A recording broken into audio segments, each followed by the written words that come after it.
ꯃꯌꯥꯝ ꯄꯨꯝꯅꯃꯛ ꯔꯦꯈꯥꯅ ꯇꯔꯥꯝꯅ ꯑꯣꯛꯆꯔꯤ ꯊꯣꯡꯕꯁꯦ ꯃꯆꯨꯁꯨ ꯌꯥꯝ ꯐꯖꯔꯦ ꯃꯅꯝꯁꯨ ꯅꯨꯡꯁꯤꯕꯅ ꯆꯥꯔꯒ ꯍꯥꯎꯔꯤ ꯍꯥꯎꯇꯦ ꯑꯗꯨꯗꯤ ꯆꯥꯔ ꯈꯪꯉꯅꯤ ꯍꯥꯏꯗꯤ ꯉꯁꯤꯗꯤ ꯏꯂꯤꯁꯥ ꯑꯣꯏꯅ ꯂꯩꯔꯦ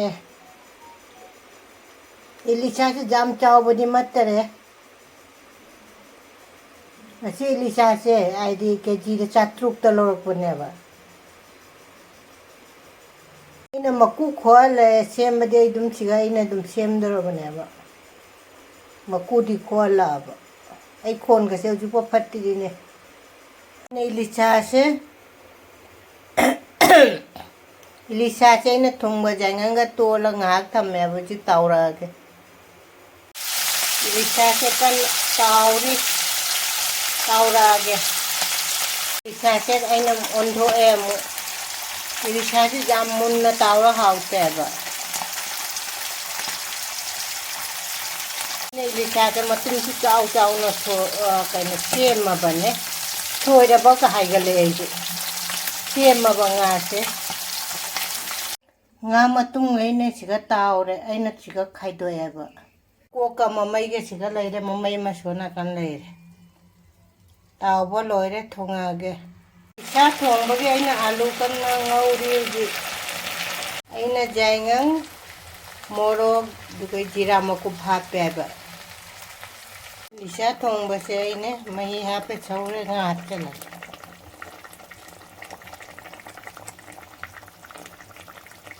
matang hapage nga se tai hapada wal nga aina hap khare ba uji phajana sawalaga munbha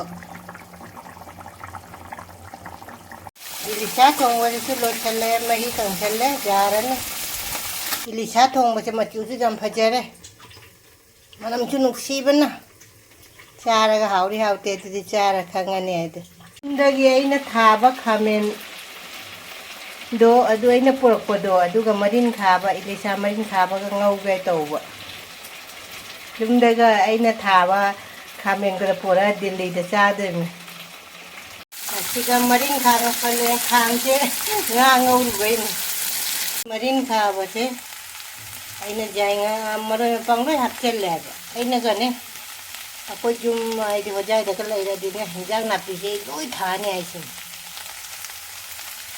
ai sana thaja wa khamen delhi de marin khanga wa chaden marin khabi si su mulle aina mai muthalle ngasigi mathel sidi ilisa thongba asigana thabi leire maire nangan ba leire asigana iromba jongchak jawraga ironba marin khaba asigi mathenche sitane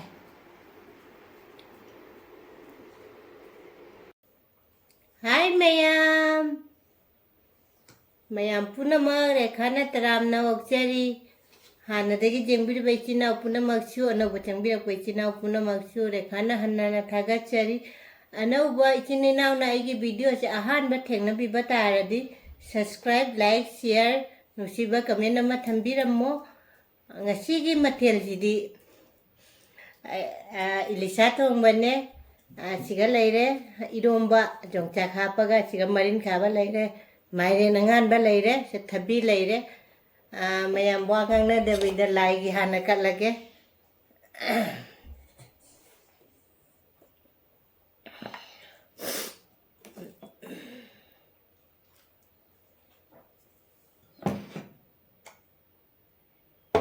lai gi se siga dum thammage mayam chara si ilisa thongba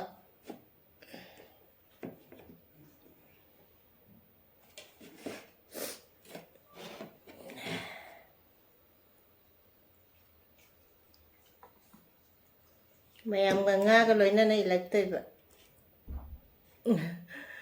mayam ga nga ga loina ilakani hai mi ilaktoiba ka haijet ngare mayam se chaminara se thumbnail ama semauge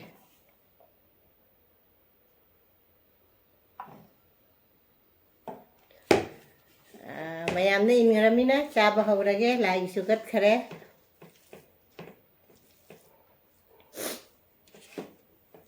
lok patire ꯃꯌꯥꯝꯗ ꯏꯟꯒ꯭ꯔꯃꯤꯆꯥ ꯍꯥꯎꯔꯦ ꯍꯥꯎꯇꯦ ꯍꯥꯏꯔꯛꯑꯒꯦꯀꯣ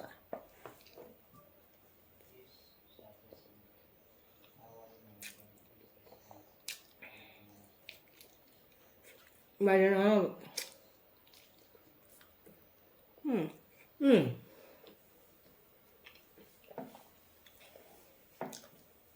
ꯃꯌꯥꯝ ꯁꯤ ꯐꯤꯁꯦ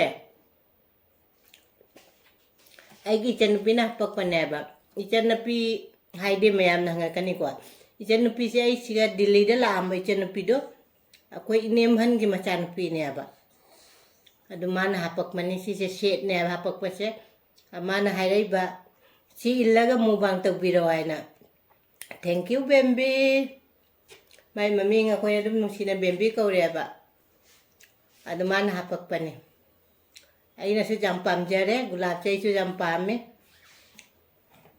ꯑꯗꯨ ꯃꯥꯅ mukbang ꯆꯥꯔ mukbang ꯇꯧꯕꯤꯔꯦ ꯐꯅꯦꯛꯇꯤ ꯇꯥꯏꯗ꯭ꯔꯤꯀꯣ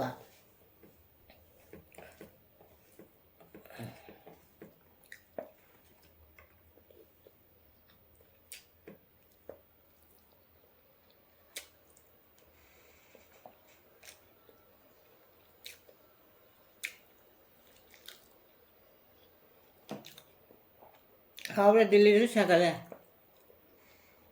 ꯍꯧꯖꯤꯛ ꯃꯇꯝꯁꯦ ꯍꯥꯏꯗꯤ ꯁꯥꯁꯨ ꯁꯥꯗꯕ ꯏꯔꯣꯝꯕ ꯆꯥꯔꯦ ꯍꯥꯏꯗꯤ ꯀꯩꯅꯣ ꯃꯇꯝꯁꯦ ꯈꯔꯅꯦ ꯏꯪꯁꯨ ꯈꯔ ꯏꯪꯂꯤꯒꯨꯝ ꯇꯧ ꯁꯥꯔꯤꯒꯨꯝ ꯇꯧ ꯑꯗꯨ ꯐꯤꯕꯝꯅꯦꯕ ꯍꯧꯖꯤꯛ ꯃꯇꯝꯁꯦ ꯍꯨꯃꯥꯡꯅ ꯂꯣꯏꯔꯦ ꯐꯦꯟ ꯊꯥꯔꯗꯤ ꯃꯈꯣꯟꯁꯦ ꯒꯦ ꯒꯦ ꯂꯥꯎꯅꯦ ꯑꯩꯅꯅꯦ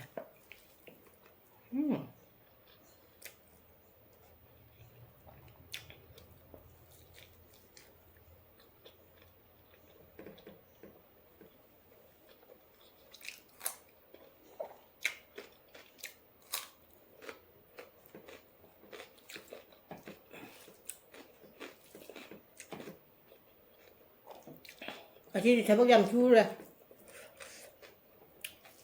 ꯕ꯭ꯂꯣꯛꯇ ꯍꯥꯞꯄꯛꯀꯅꯤ ꯗꯦꯜꯂꯤ ꯕ꯭ꯂꯣꯛꯇ ꯍꯥꯞꯄꯛꯀꯅꯤ ꯍꯥꯏꯕ ꯑꯁꯤꯁꯦ ꯁꯠꯁꯨ ꯆꯥꯝꯊꯣꯛꯎꯔꯦ ꯐꯖꯅ ꯑꯗꯨꯒ ꯑꯩꯒꯤ ꯀꯣꯀꯣ ꯂꯨꯖꯕꯤꯔꯦ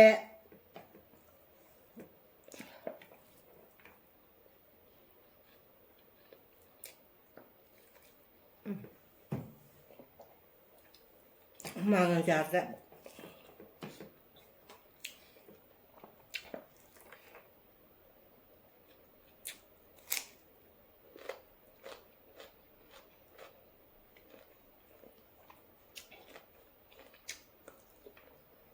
ꯃꯌꯥꯝ ꯌꯥꯗ꯭ꯔꯦ ꯐꯦꯟ ꯈꯔ ꯊꯥꯔ ꯂꯣꯏꯔꯦ ꯃꯥꯡꯉ ꯐꯦꯟ ꯈꯔ ꯊꯥꯔꯦ ꯁꯥꯕꯅ ꯂꯣꯏꯔꯦ 이런면서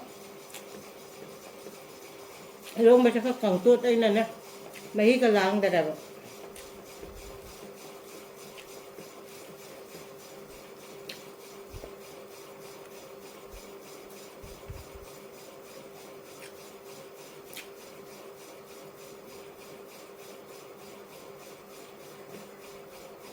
how is it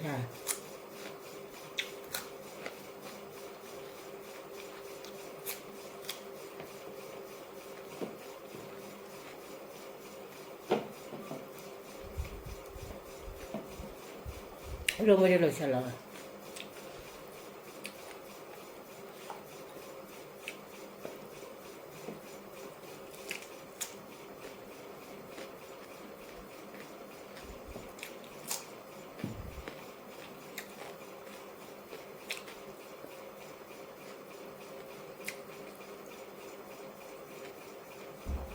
how is it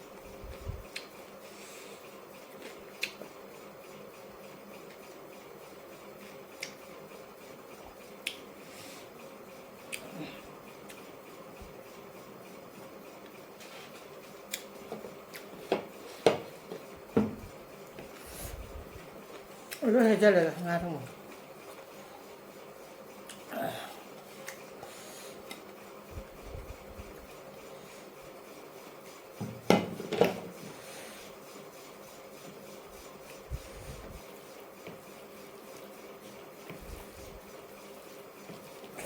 Algo lo toca ya.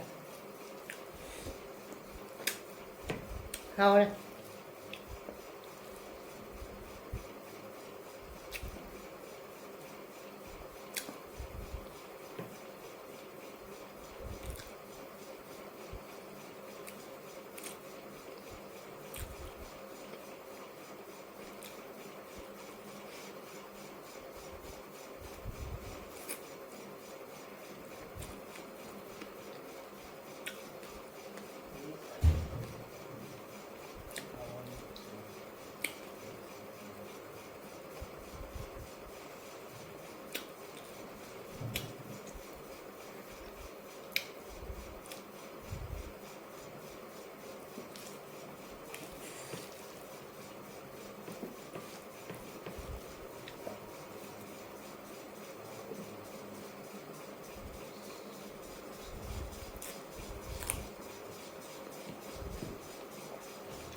Rin khao xem.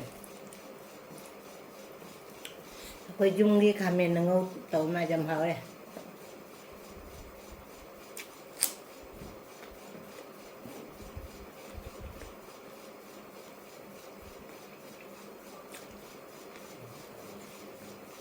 Sẽ chậm hơn rồi.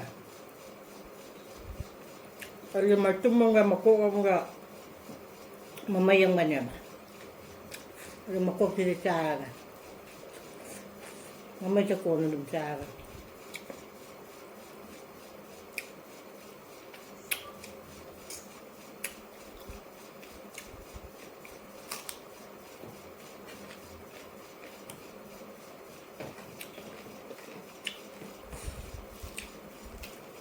Hai sẽ không à.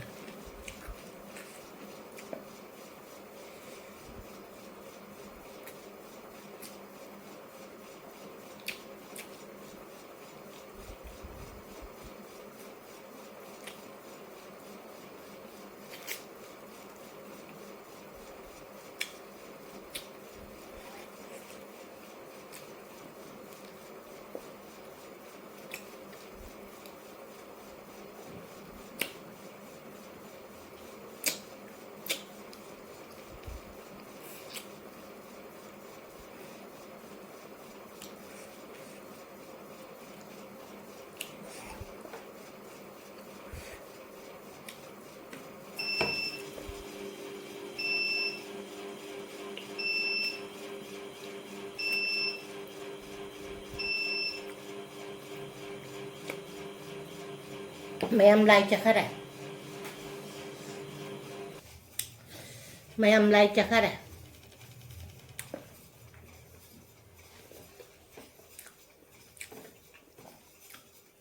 Yung better di po nang tanggal ni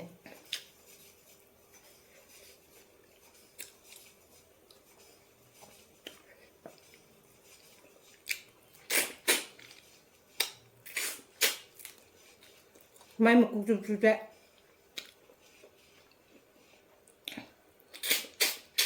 May na magkukusuta ba siya haon?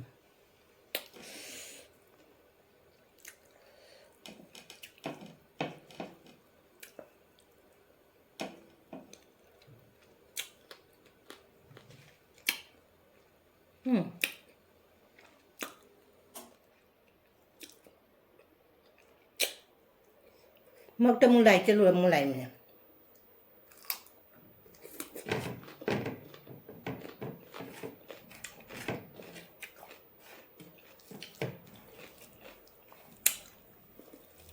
Man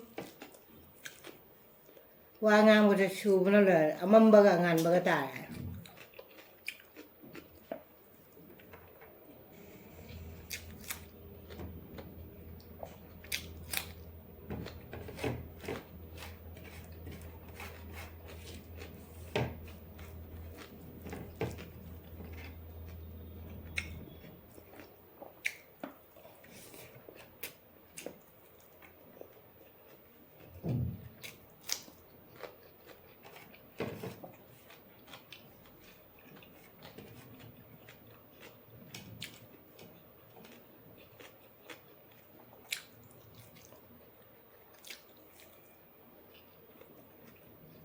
말이랑 하면 하.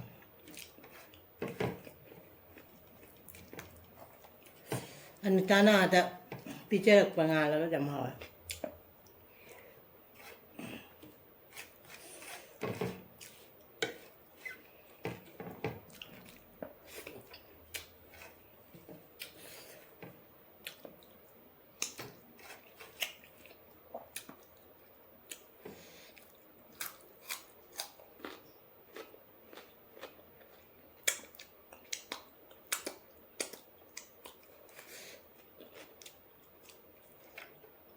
Maya na nga mahilo sa lang.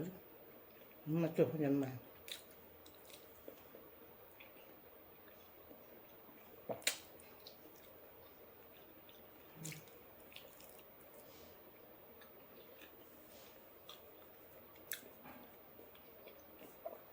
Maya may chipi siya. Mayam pagkya wala pagkya da mayam kamento na haibiro. Ay di jam pa ame ba. Machu siya. Mi siya nagtaba na may tao ra.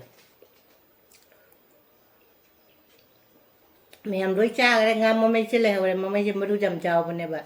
Si cha le di video jam chang do ra ba. Sa su cha re sin maru marang atani ko siya. Gore hau cha hau gore. Mathang dum mo bang do na ra si nga si di si ga thamma ke ba.